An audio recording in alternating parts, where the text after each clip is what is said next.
Jadi dikatakan nur itu Nur Muhammad karena nur itu tempat memandang wujud nyatanya diri Allah.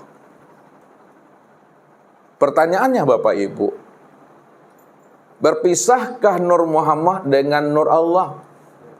Tidak. Esa Bapak Ibu. Sebutannya saja yang dua, cara menguraikannya hanya dua. Namun yang diuraikan, yang disebut hakikat dirinya adalah Esa, satu dia. Lalu kita turunkan ke bawah. Nah, nur inilah sebenarnya yang dihukumkan namanya dengan baharu. Nur inilah yang dihukumkan namanya dengan muhaddas. Nur inilah yang dihukumkan namanya dengan makhluk. Nur inilah yang dihukumkan namanya dengan sesuatu.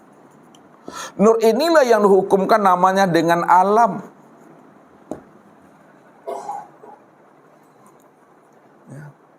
Padahal secara makna hakikat, alam sesuatu makhluk muhaddas baharu itu tiada lain adalah tajalli daripada dirinya.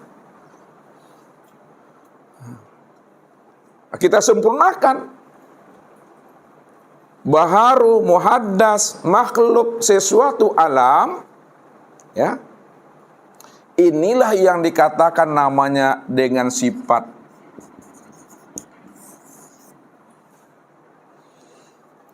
Kalaulah baharu, makhluk, muhaddas, sesuatu adalah alam, disebut namanya sifat. Lalu mana yang dikatakan zat? Yang dikatakan zat itu ya dirinya. Ini zat.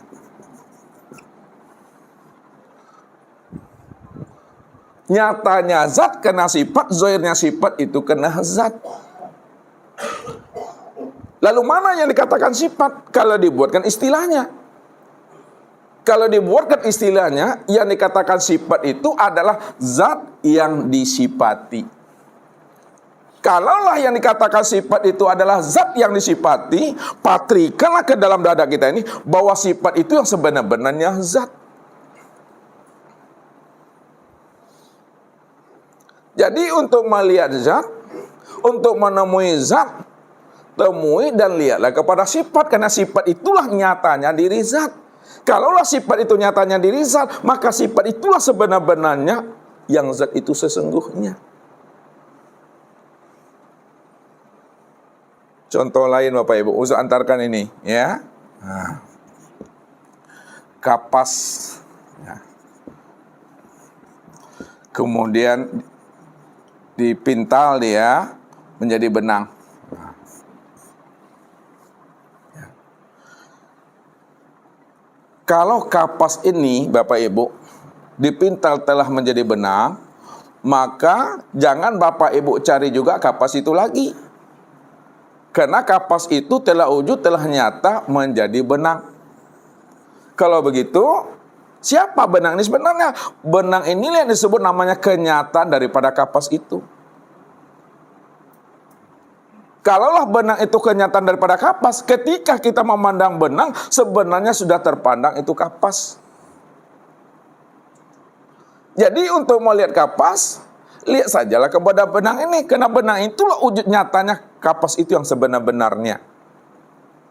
Namun dalam bahasanya, ketika kita telah mampu memandang kapas itu nyata pada benang, janganlah dikatakan benang itu adalah kapas, kapas itu adalah benang. Sampaikan pemahamannya secara bahasa syariat, benang katakan benang, kapas katakanlah kapas. Namun hakikatnya, benang itu tiada lain, itulah wujud nyatanya kapas itu yang sebenar-benarnya. Itu memahaminya. Begitu juga kita memahami sifat ini. Untuk mengenal zat, kenalilah sifat. Karena sifat itulah kenyataan zat. Kalaulah sifat itu kenyataan zat, maka sifat itulah sebenar-benarnya zat itu. Maka sifat itu, kalau diberi nama, itulah yang diberi namanya dengan Muhammad itu. Bukan Nabi Muhammad Bapak Ibu. Nur Muhammad. Ya, Nur Muhammad bukan Nabi Muhammad. Siapa Nur Muhammad?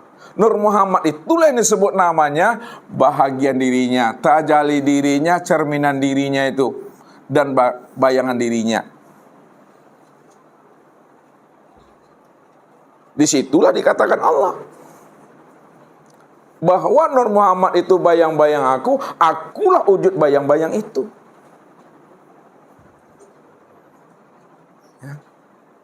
Nur Muhammad itu bayang-bayang aku dan akulah wujud bayang-bayang itu, kata Allah. Jadi memandangnya itu kepada Muhammad ini. Siapa yang telah mampu memandang Muhammad, maka disitulah dia mampu memandang Allah bahwa Muhammad itu adalah rahasia daripada diri Allah. Atau bahasa lainnya, ya, kalau Bapak Ibu tidak pusing, tidak pandang-pandang lalek, kata Ustaz, tapi tidak perlu dipandang-pandang lalek kan. Ya, nah, kalau tak pusing Bapak Ibu, Muhammad ini yang disebut namanya zahirnya Allah, ya. Sedangkan Allah itu, itulah batinnya Muhammad. Muhammad ini tubuhnya Allah, dan Allah itu adalah ruhnya Muhammad. Begitu memahaminya. Esa dia Bapak Ibu, jangan dipisah ceraikan. Maka untuk mengenal Allah, untuk mengenal zat, untuk mengenal dirinya, kenali dulu nur. Ini nur ini jalan yang paling mudah, jalan yang paling cepat untuk mengenalkan Tuhan. Ya. Sekarang nur ini sudah wujud dan telah nyata pada alam semesta. Nah, Bapak Ibu, termasuk yang kedua, nur ini sudah wujud, telah nyata pada alam semesta.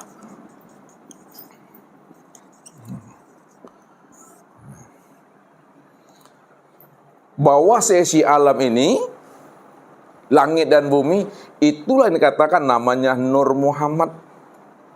Apapun bentuknya, apapun rupanya Bapak Ibu, itulah sebenarnya Nur Muhammad. Kalaulah alam semesta seisinya Nur Muhammad, maka alam semesta inilah kenyataan untuk memandang nyatanya akan diri Allah itu yang sesungguhnya. Maka disitulah Allah utarakan, Allah nurus samawati wal ardh. Allah itu adalah nur langit dan bumi. Kalaulah Allah itu nur, langit dan bumi, lalu apa makna nur? Maka janganlah nur ini diartikan dengan cahaya.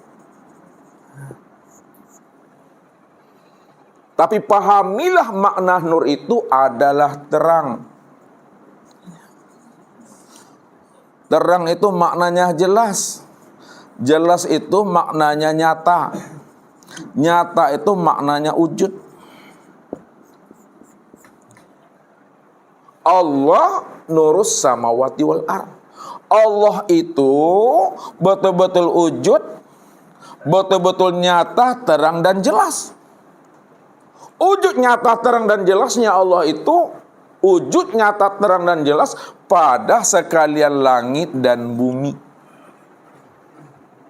Itu maknanya Allah itu benar-benar nyata. Allah itu benar-benar wujud pada sekalian langit dan bumi ini. Pertanyaannya Bapak Ibu, kalaulah nur itu maknanya terang, nur itu maknanya jelas, nyata dan wujud, siapa sebenarnya yang wujud? Apakah yang wujud itu nur atau yang wujud itu adalah Allah? Apakah yang nyata itu nur atau nyata itu Allah? Apakah yang terang dan jelas itu nur atau terang yang jelas itu adalah Allah? Allah lah yang dikatakan nur itu. Allah nur ala nur. Allah lah yang benar-benar nyata, terang, jelas. Terang dan jelasnya itu sudah nyata dan terang pada sekalian langit dan bumi ini. Maka itulah yang disebut namanya dengan Nur Muhammad. Jadi jangan Bapak Ibu cari juga Nur Muhammad itu.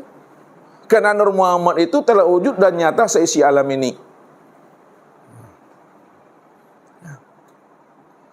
Nah, sekarang Bapak Ibu, kalaulah Nur Muhammad itu tempat memandang wujud nyatanya diri Allah, lalu kemana memandang kesempurnaannya?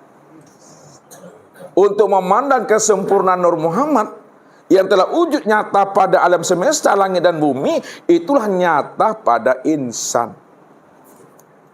Nyata pada insan.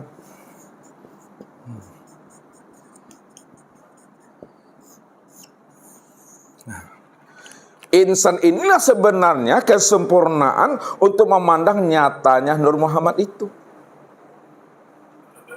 Kalaulah Nur Muhammad itu tempat memandang rahasia wujud nyatanya diri Allah, sekarang Nur Muhammad itu telah nyata pada insan. Maka insan inilah sebenarnya kesempurnaan memandang nyatanya akan diri Allah itu yang sesungguhnya. Kenal itu. Maka siapa yang telah mengenal akan rahasia insan, disitulah dia mampu mengenal aku. Karena akulah sebenarnya yang wujud dan nyata pada insan itu. Disitulah Allah mengatakan, al-insanu nafsi wa ana nafsuhu. Insan itu adalah diriku dan akulah dirinya. Al-insanu sirri wa ana sirahu. Insan itu adalah rahasiaku dan akulah rahasianya. Al-insanu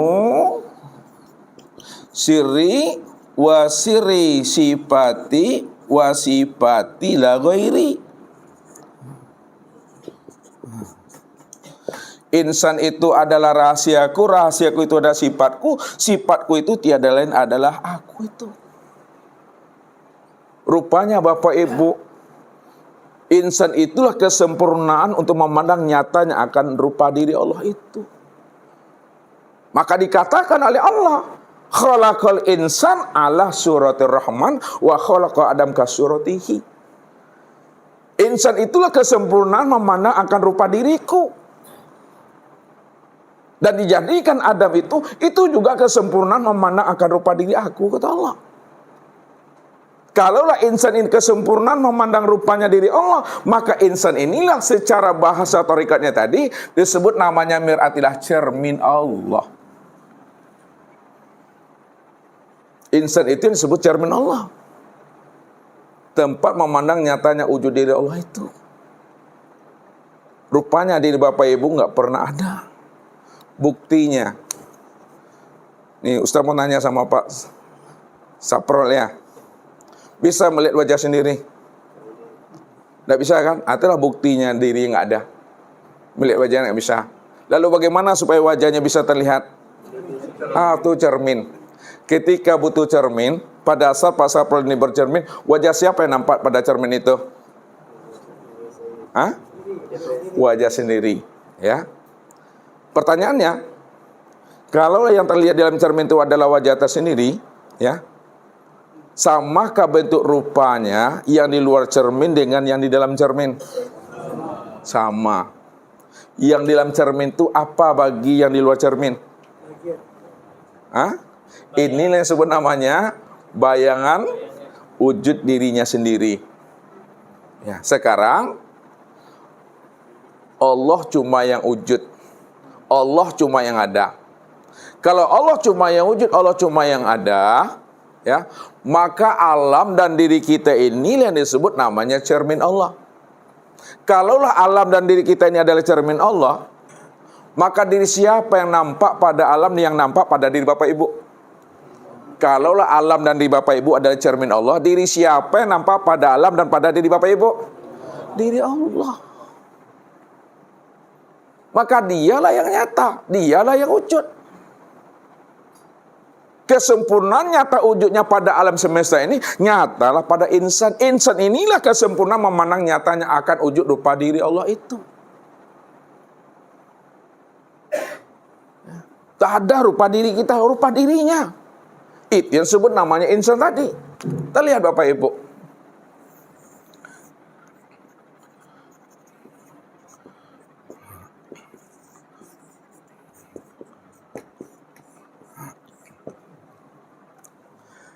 Ini agak Bapak Ibu kira-kira gambar itu. Iya. Sekarang ya dikiaskan Yang inilah yang disebut namanya, ya, bingkai namanya. Ini disebut namanya bingkai cermin. Bingkai cermin. Ya.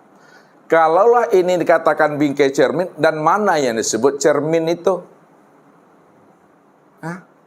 Yang dikatakan cermin itu yang mana? Yang disebut cermin itu yang katakan namanya ruh, itu yang cermin. Ruh inilah yang disebut namanya dengan Muhammad. Tuh. Nah, ya. Kalau ini cermin, usah antarkan gini Bapak Ibu nih, biar mudah Bapak Ibu memahaminya. Nah, ini cermin, bingkainya ini, nih, yang casing nih, ya. Sedangkan yang cermin, itu yang ruh. Ya. Kalaulah cermin itu adalah ruh, ya, pertanyaannya, ya, mungkinkah ada bayang-bayang di dalam cermin kalau tidak ada orang bercermin? Mungkin Bapak Ibu? Tidak mungkin ada bayang-bayang di dalam cermin kalau tidak ada orang bercermin. Berpisahkah bayang-bayang dalam cermin dengan orang yang bercermin? Tidak berpisah. Maka, ya, sebagai, ya, bayang-bayang di dalam cermin itu sebenarnya yang disebut namanya Muhammad itu. Dia bayang-bayang tuh. Sedangkan orang yang bercermin itu adalah Allah. Mana yang dikatakan Muhammad bayang-bayang di dalam cermin itu? Ini yang disebut namanya sama. Sama, basar, kalam, ilmu, kudorat, iradat, dan hayat. Ini yang dikatakan Muhammad itu. Siapa sama? Sama itu artinya yang mendengar. Siapa si basar? Basar itu artinya yang melihat. Siapa si kalam? Kalam itu artinya yang berkata. Nah, yang sama itu adalah Allah. Yang mendengar itu Allah. Yang melihat itu adalah Allah. Yang berkata itu adalah Allah. Kalau Allah yang wujud, kalau Allah yang sama, maka dirinya lah yang terlihat pada cermin itu, Bapak Ibu. Ya, diri itu yang terlihat, diri dia itu yang terlihat pada cermin itu. Nah, jadi dalam pemahamannya, untuk kita mudahkan Bapak Ibu, kita uraikan sini. Ya. Sama itu bagi Allah. Samia bagi Muhammad.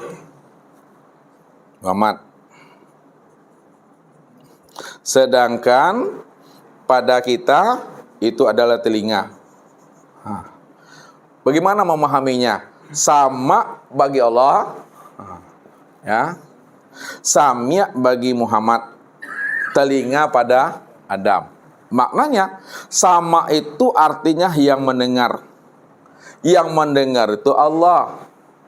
Kalaulah sama itu artinya yang mendengar itu adalah Allah, maka sami itu kenyataan yang mendengar. Itu yang disebut Muhammad. Ya. Muhammad inilah kenyataan dari yang mendengar. Siapa yang mendengar tadi? Ya Allah. Maka nyatalah Muhammad tadi, kenyataan dari yang mendengar itu nyata dia pada ruh ini. Pada diri kita atau lihatlah itu pada telinga itu. Begitu juga basar. Basar itu pada Allah, basir pada Muhammad, mata pada insan ini. Basar itu maknanya yang melihat. Basir kenyataan yang melihat. Kenyataan yang melihat itu disebut namanya Muhammad. Maka matalah pada insan itu. Disitulah dikatakan khalaqal insan ala suratul rahman, bahwa dijadikan insan itu itulah sebenarnya kesempurnaan memandang rupanya ar-Rahman itu, Bapak Ibu. Inilah rahasianya. Kalau kita ingin kenal Allah, kenalilah diri.